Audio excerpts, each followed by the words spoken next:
qué decidí estudiar las maderas fósiles? Las maderas son bastante particulares y muy poco se habla de ellas. Nosotros siempre que pensamos en paleontología pensamos en dinosaurios, en mamuts, pero no en plantas. Uno puede ver un árbol en la actualidad y no se imagina todo lo que hay en ese tronco. Y lo mismo nos pasa con los fósiles. No solo es un pedazo de roca, es un pedazo que ha permanecido en la Tierra y con lo que podemos entender la evolución de la vida, de cómo la Tierra es que ha cambiado. Eso es lo que me parece fascinante, cómo con ese pequeño pedazo de madera o quizá una madera muy grande podemos remontarnos, viajar en el tiempo y ver en nuestra mente cómo es que era el lugar en el que estamos ahora parados.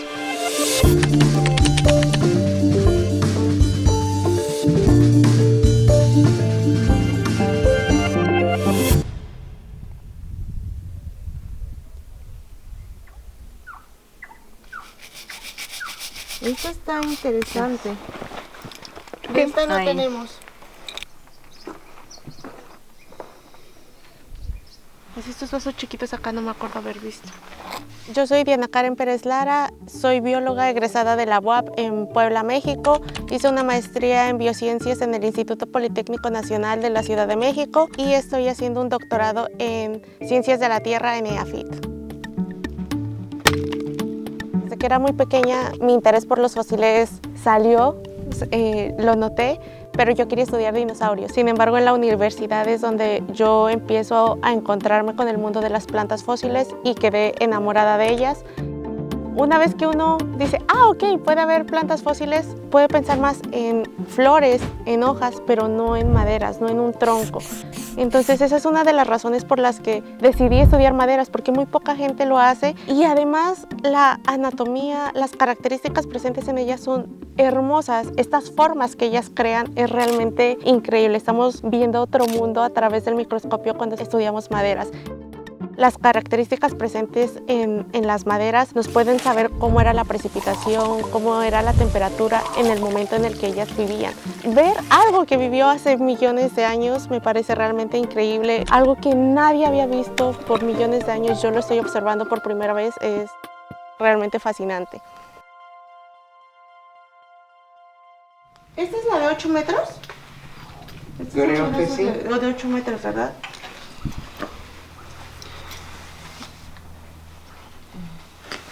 Pero mira, eso sí está raro. No mentira.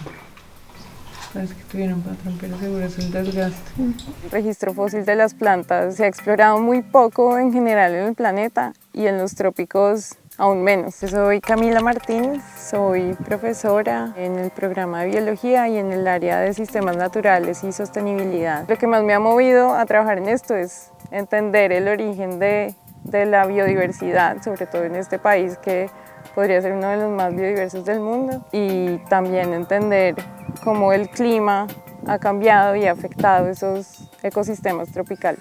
Los trópicos son unos lugares muy especiales porque son esta franja que tiene el planeta, en donde las temperaturas son elevadas en casi toda su extensión, digamos en las tierras bajas, a lo largo de todo el año. Y entonces pensar qué le habrá pasado a estos ecosistemas tropicales cuando el planeta era mucho más caliente me generaba mucha curiosidad. El desierto de la Tatacoa es el sitio que tiene el mejor registro fosilífero de todo el trópico. Es una ventana a cómo era el trópico en el pasado, que no tiene ningún otro sitio en el mundo. Este lugar es una zona con una gran variedad, una gran riqueza en fósiles. No conocemos, yo creo que ni el 5% de lo que se podría conocer acá. Cada pequeño descubrimiento que uno hace en esta región es un gran descubrimiento para la ciencia porque tenemos muy pocos datos. Es curioso cómo no se le ha puesto la atención necesaria a las maderas. Realmente las únicas pistas directas que tenemos acerca del tipo de vegetación son estas maderas. Se ha intentado buscar hojas, polen, y hasta ahora no ha habido mucho éxito. Entonces estamos hoy aquí en una expedición paleontológica, yo diría la más grande que ha habido en los últimos años acá en Colombia.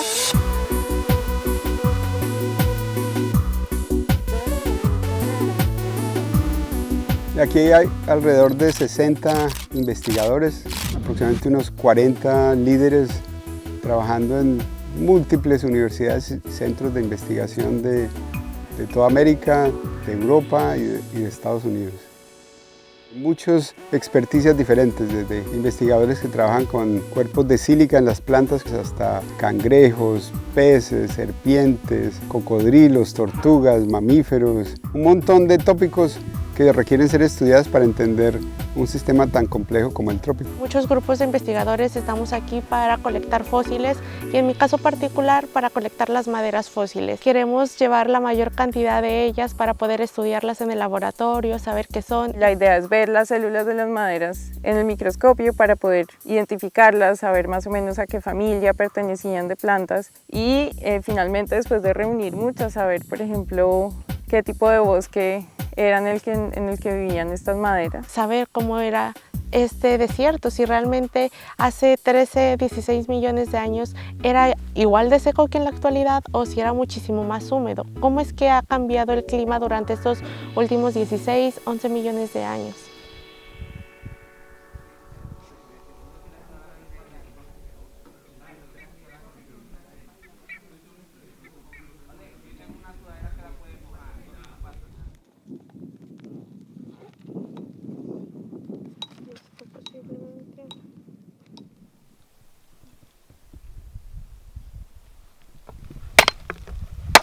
Y el de vasos solos, eso es lo que no está en todos lados, o sea, los vasos solos no.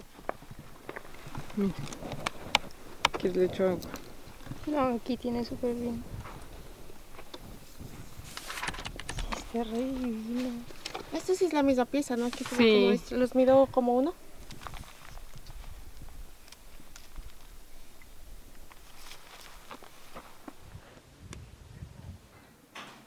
La gente le llama la atención y se los lleva, pero pues Sí. en general dice, pues como que no saben se el impresionan tanto como cuando encuentran un hueso, ¿cierto? un tronco se convierta en fósil, necesita un ambiente muy diferente a este, porque necesita agua. El árbol, digamos, cae al morir en un cuerpo de agua que no se mueve mucho y que tiene más bien como mucho aporte de sedimentos. Lo que hace es que todos esos sedimentos lo cubren, generan presión y esa agua que está cargada en minerales por todos esos sedimentos que trae, penetra todas las células y comienza a endurecerse ahí y poco a poco las células pues, de la madera comienzan a reemplazarse por los minerales, pero dejan como una copia exacta del contenido del interior.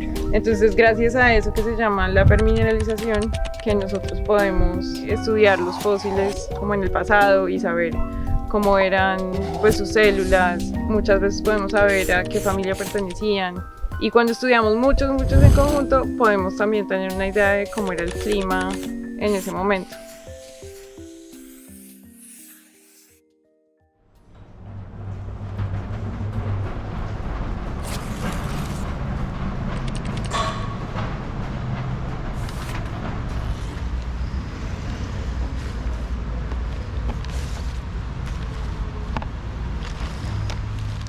Una vez que regresamos de campo, nos toca preparar láminas delgadas.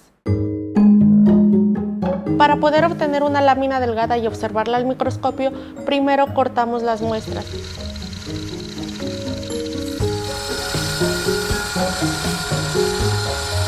Cortar cada madera se lleva aproximadamente unos 10 a 20 minutos dependiendo la dureza de la muestra, también qué tan grande es, y el proceso de devastado unas 2 a 3 horas por lámina, por corte. Entonces esto es donde nosotros llevamos más tiempo en dedicación de trabajo. Una vez que tenemos estas láminas delgadas, procedemos a observarlas en el microscopio. En el microscopio nosotros lo que tratamos de ver ya es los caracteres anatómicos presentes en ella. Estos caracteres nos van a ayudar a nosotros a poder saber qué especie era la planta que estamos estudiando y también al tener un conjunto de distintas especies fósiles podemos también saber el clima.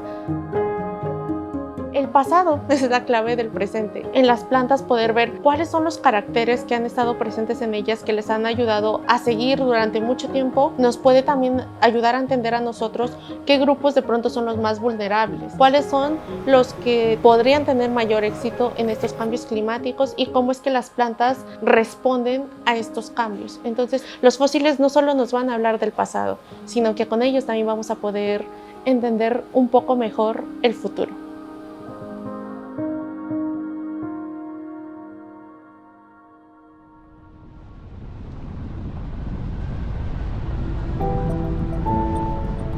Hacer ciencia nunca ha sido una prioridad para nuestra sociedad. 250 años y seguimos en las mismas. Y nosotros que tenemos la fortuna, un accidente histórico de poder hacerla, lo mínimo que podemos hacer es transmitir o compartir nuestro conocimiento con las comunidades. La ciencia no tiene por qué estar desligada del territorio, de la gente que vive en el territorio.